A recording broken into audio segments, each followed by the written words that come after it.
కూటమి కాపు నాయకులకు, ఇక్కడ ఇచ్చిన కూటమి కార్యకర్తలకు అందరికీ కూడా నేను నమస్కారం తెలియజేస్తున్నానండి. అయితే ఈరోజు మన అందరం కలవడానికి ముఖ్య కారణం ఏంటంటే, రామచంద్రపురం నియోజకవర్గంలో వెంకటాయపాలెంలో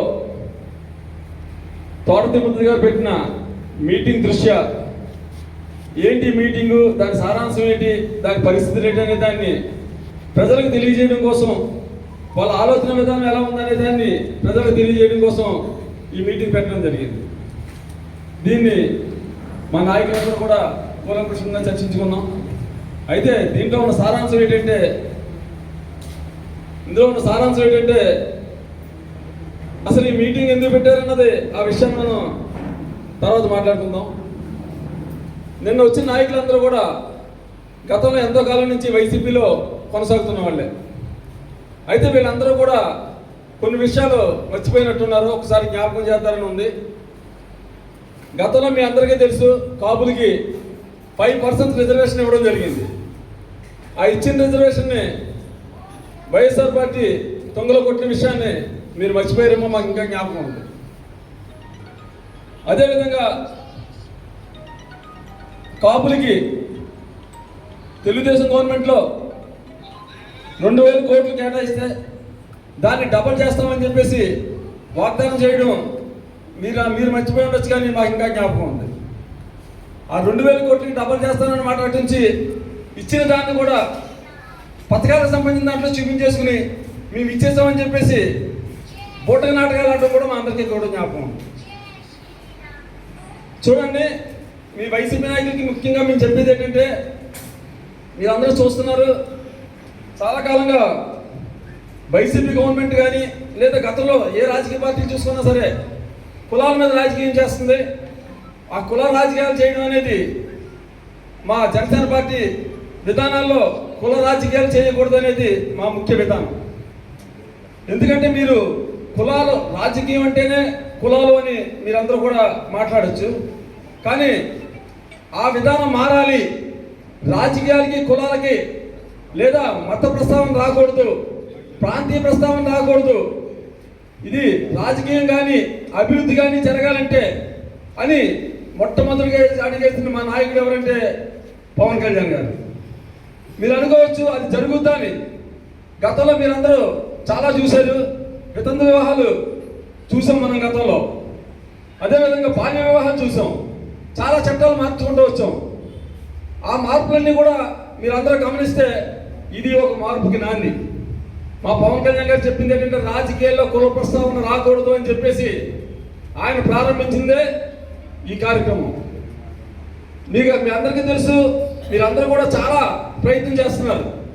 మా నాయకుడి నిబద్ధతని ఆయన్ని ఒక కులానికి అంకితం చేసేలా తయారు చేస్తే రాజకీయంగా జనసేన పార్టీ మడుగును పడిపోద్దని, అదేవిధంగా కూటమి కూలిపోద్దని చెప్పేసి మీరు ఆలోచన చేస్తున్నారన్న విషయం ఈరోజు ప్రతి ఒక్క కార్యకర్తలకి, కూటమిలో ఉన్న కార్యకర్తలకే కాదు, ప్రతి ప్రజానికారందరికీ కూడా తెలిసి కుల ప్రస్తావన ఎక్కడ అవసరం వస్తుంది అంటే, ఒక వివాహాలు చేసుకోవడంలో కానీ లేదా మనందరూ కూడా కొంతమంది సంఘటితంగా ఉండడానికి కానీ కుల ప్రస్తావన ఉపయోగపడుతుంది తప్ప, రాజకీయాల్లో కానీ సేవా కార్యక్రమాల్లో కానీ కుల ప్రస్తావన తీసుకురావాల్సిన అవసరం లేదనేది మా నాయకుడి ఆలోచన. దాన్ని మేమందరూ కూడా సమర్థించి దానికి మేమందరూ సపోర్ట్ చేసి ఈ పార్టీలోకి రావడం జరిగింది. ఒకప్పుడు మా అందరికీ కూడా, జనసేనలో ఉన్న వాళ్ళందరికీ కూడా కులం అంటే అభిమానం ఉండేది.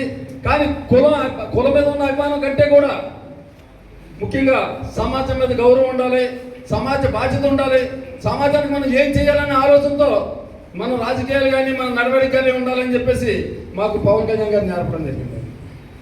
దాని మీద మీ అందరూ నడుస్తున్నాం, మీ అందరికీ కూడా తెలియజేస్తున్నాం. అయితే మీరు చాలా చెప్పుకుంటూ వస్తున్నారు వైసీపీ నాయకులు. మీ అందరూ ఆలోచన ఏంటంటే, మన తోట తిరుపతి గారిని తీసుకుందాం. అయితే మీకు జ్ఞాపకం ఉందో లేదో, మన గొట్టల పార్టీ నాయకుడు జగన్మోహన్ రెడ్డి గారు పత్తిపాడులో అడుగు పెట్టి పెట్టగానే పత్తిపాడు నియోజకవర్గంలో కాపులకి రిజర్వేషన్ కేటాయించడం అవ్వదు అని చెప్పేసి ఆయన రాజకీయం చేయడం మొదలెట్టాడు.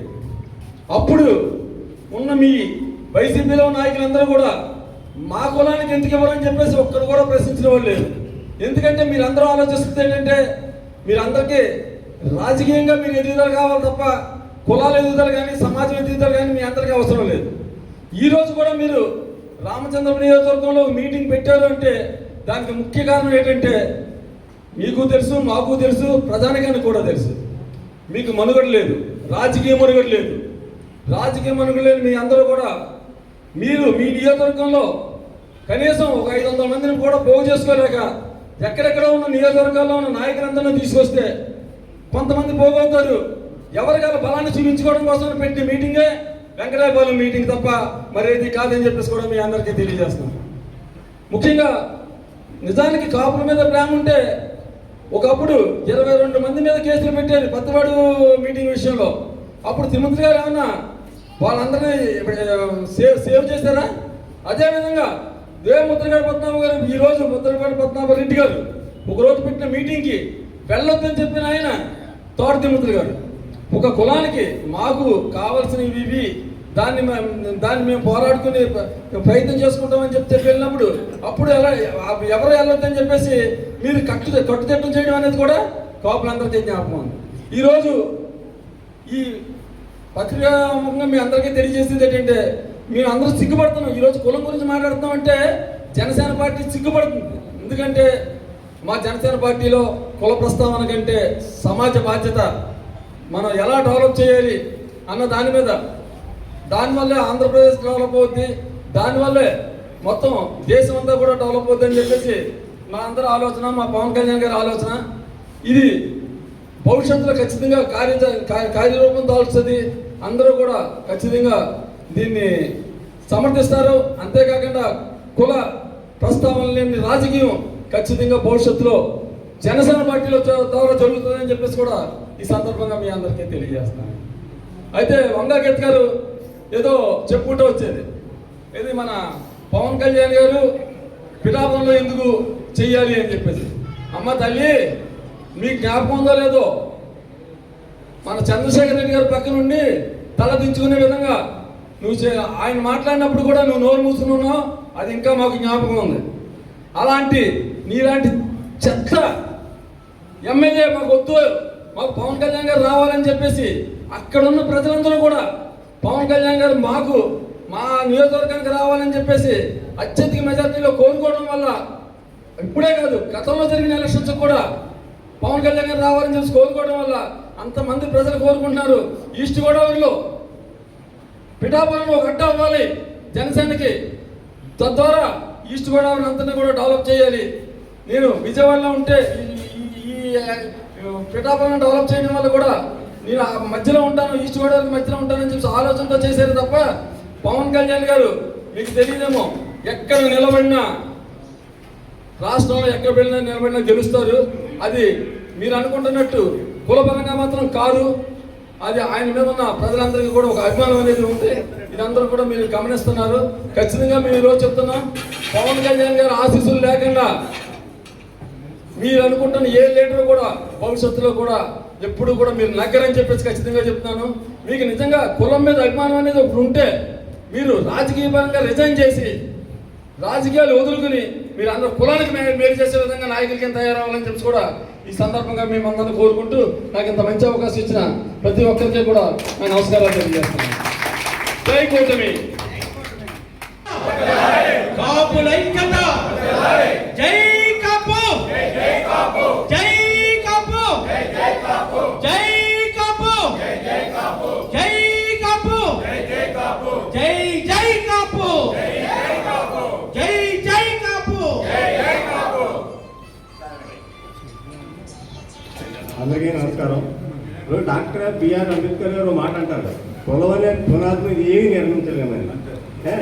తర్వాత 12 ఏళ్ళు మన ప్రధానమంత్రి గారు నిర్విరామంగా ప్రధానమంత్రిగా ఉన్నారు. ఆయన ఏ కూడా మనకు తెలుసా? వ్యక్తి పవర్, వ్యక్తి వ్యక్తిత్వం, వ్యక్తి గౌరవం, వ్యక్తి నిజాయితీ ఇవన్నీ పవన్ కళ్యాణ్ గారికి ఉన్నాయి.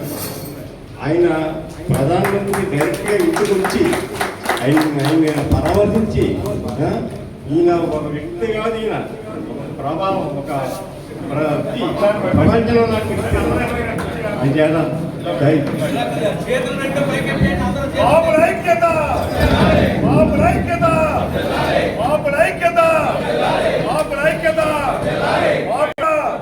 బాబుల ఐక్యత బాబుల ఐక్యత బాబుల ఐక్యత